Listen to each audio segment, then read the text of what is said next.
QTV। नमस्कार, आप देख रहे हैं QTV उत्तर प्रदेश। खबर है उत्तराखंड के हरिद्वार से। उत्तराखंड राज्य के संस्कृत विद्यालयों महाविद्यालयों में कार्यरत 126 प्रबंधकीय संस्कृत शिक्षकों द्वारा उत्तराखंड संस्कृत शिक्षा निदेशालय हरिद्वार के परिसर में संस्कृत शिक्षा के प्रति नकारात्मक दृष्टिकोण रखने वाले अधिकारियों की बुद्धि को पटरी पर लाने के लिए धरना प्रदर्शन और बुद्धि शुद्धि यज्ञ का आयोजन किया गया। आपको बता दें कि 126 शिक्षकों की मांग को मुख्यमंत्री धामी द्वारा अपने पिछले कार्यकाल में अनुमोदित कर दिया गया था, लेकिन दोबारा सरकार बनने पर मानदेय की फाइल को निदेशालय और सचिवालय द्वारा अड़ंगा लगा दिया गया। कई बार शिक्षा मंत्री और शिक्षा विभाग को ज्ञापन दिया गया, लेकिन कुछ कार्रवाई नहीं हुई। 126 शिक्षकों को मानदेय प्रदान करने संबंधी मुख्यमंत्री के अनुमोदन वाले शासनादेश जारी करने की मांग को लेकर धरने पर बैठे हैं। तो राम अखाड़े का पूरा समर्थन है इन बच्चों के साथ, और जहाँ तक लड़ाई लड़ेंगे इनके साथ पूरी लड़ाई लड़ेंगे और सच के साथ लड़ेंगे। बड़ा दुर्भाग्य है इस देवभूमि का, जहाँ हमारे बच्चों के लिए संस्कृत विद्यालय बने हुए हैं, इनके अध्यापक को जो रख रखा है इनको वेतन नहीं दिया जा रहा। इससे बड़ा दुर्भाग्य नहीं है। एक तरफ दूसरे मजहब की मस्जिदों में मौलवियों को, मदरसों को ये खुलेआम हर महीने उनका वेतन पहुंचाते हैं और हमारे संस्कृत स्कूलों को वेतन काटते हैं। इससे बड़ा दुर्भाग्य सरकार के लिए नहीं है।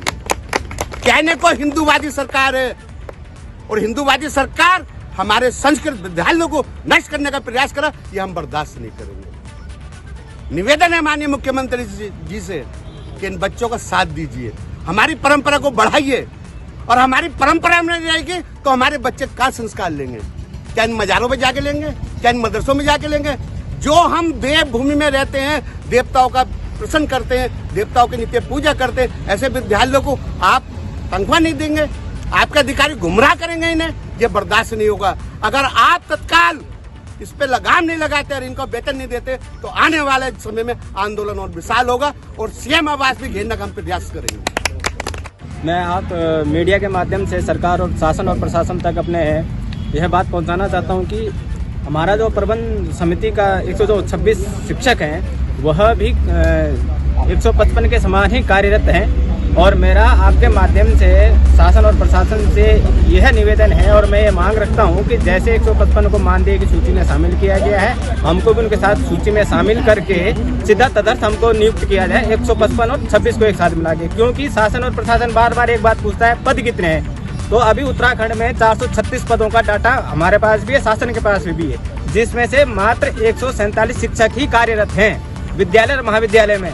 बाकी सारे पद खाली पड़े हुए हैं। 155 जो मात्र हमारे अग्रज हैं वो मानदेय के लेकर कार्यरत कर रहे हैं। उनमें अगर उनको आप सम्मिलित कर लेते हैं और हमको भी सम्मिलित कर लेंगे तो भी विभाग के पास इतने पद हैं कि रिक्त पड़ जाएंगे, और बार बार विभाग के पास जब भी सूची जाती है 126 की तो एक ही बात कह देते हैं कि पद नहीं है, जबकि हमारे पास डाटा है, हम विद्यालय से बना के भेज रहे हैं, शासन के पास भी है, प्रशासन के पास भी है, लेकिन घूम फिर कर वो एक ही बिंदु पे बात ले आते हैं कि पद नहीं है, इसलिए हम आपको मानदेय की सूची में शामिल नहीं कर सकते।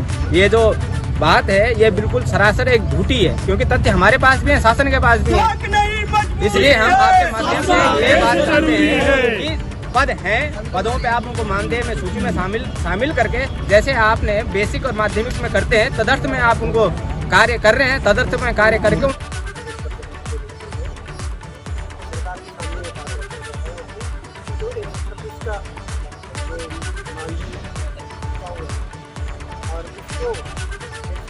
इस प्रकार जिन नियमों के तहत 155 को दिया गया, उन्हीं नियमों के तहत, उन्हीं योग्यताओं के तहत हमें भी 126 को मानदेय की सूची में शामिल किया जाए, और इसका अनुमोदन पूर्व सरकार में अनुमोदन हो चुका है, और उसका शासनादेश 7/9/11 के अनुसार नियमावली के अनुसार जारी किया है।